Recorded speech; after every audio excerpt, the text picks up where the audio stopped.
آج 26ویں شب ہے اور دعوت اسلامی کے روح رواں امیر اہل سنت ابو بلال محمد الیاس عطار قادری رضوی دامت برکات القدسیہ کا آج یوم ولادت ہے۔ یہاں پر کتنے عطاری بیٹھے ہوئے ہیں؟ ہاتھ اٹھا دیں۔ جو الیاس قادری صاحب سے بیعت ہیں، مرید ہیں، ان کے کتنے ہیں یہاں پر؟ اچھا، آپ لوگ سب ان سے۔ آج کا یہ پیغام میں آپ لوگوں کے جو مرشد ہیں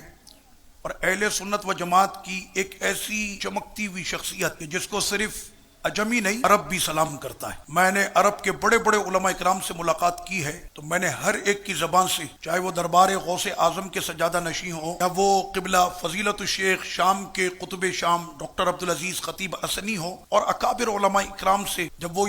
ہم ان سے یہ کہتے ہیں کہ ہمارا تعلق پاکستان سے ہے، ان کا پہلا یہ سوال ہوتا ہے کہ امیر اہل سنت مولانا الیاس قادری صاحب دامت برکات القدسیہ سے آپ کی ملاقات ہوئی ہے؟ تم کہتے ایک نہیں کئی مرتبہ ملاقات کا شرف ملا ہے۔ وہ کہتے کہ آپ خوش نصیب ہیں کہ اس مرد قلندر سے آپ نے ملاقات کی کہ جس نے تنے تنا پوری امت کو اپنے دامن میں سمیٹ رکھا ہے۔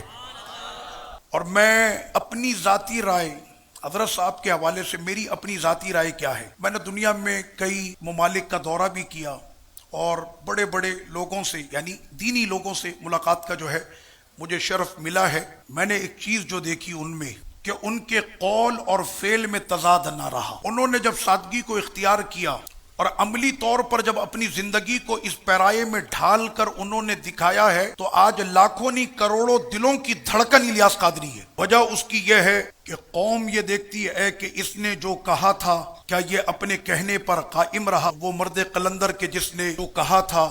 وہ اپنے اس کہنے پر قائم رہا، اور چاہے تو وہ دنیا کی عیش و عشرت کے سارے سما جس کے کروڑوں چاہنے والے ہوں، وہ تو اپنی پوری الگ ایک ریاست قائم کر سکتا ہے۔ عرب کے علماء کو جب پتہ چلتا ہے کہ ان کے مریدوں کی اور چاہنے والوں کی تعداد پورے جہاں میں کروڑوں میں ہے تو ان کو بڑی حیرت ہوتی ہے کہ اس زمانے کے اندر وہ پھر یہ کہتے ہیں کہ ایک اتنی عظیم شخصیت صوفیہ اکرام میں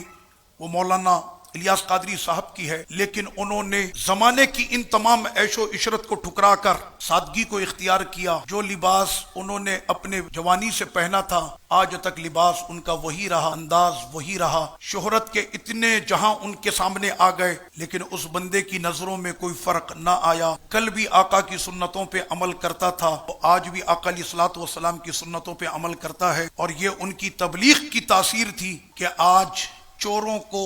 ڈاکوؤں کو، رہزنوں کو اور بگڑی ہوئی جوانوں کی ایک نسل کو نہ صرف پاکستان میں بلکہ یورپ کے اس بگڑے ہوئے طوفان میں جس نے انقلاب برپا کر دیا اور جن کی تبلیغ کے اثر سے ہزاروں کی تعداد میں، لاکھوں کی تعداد میں جو غیر مسلم تھے وہ مسلمان ہو گئے۔ اللہ تعالیٰ ان کو عمر دراز عطا فرمائے اور اہل سنت و جماعت پر ان کا سایہ رب کریم ہمیشہ سلامت رکھے، اور اسی طرح سے ان کا یہ صحرا اور یہ دین کی دعوت کا جو بیڑا ہے وہ ہمیشہ اسی طرح سے گامزن رہے، اور ہم ان کے ساتھ ایز اے خادم ہمیشہ دین متین کی خدمت اور اہل سنت و جماعت کی ترویج و اشاعت میں رب کریم ہمیں بھی حصہ ملانے کی توفیق عطا فرمائے۔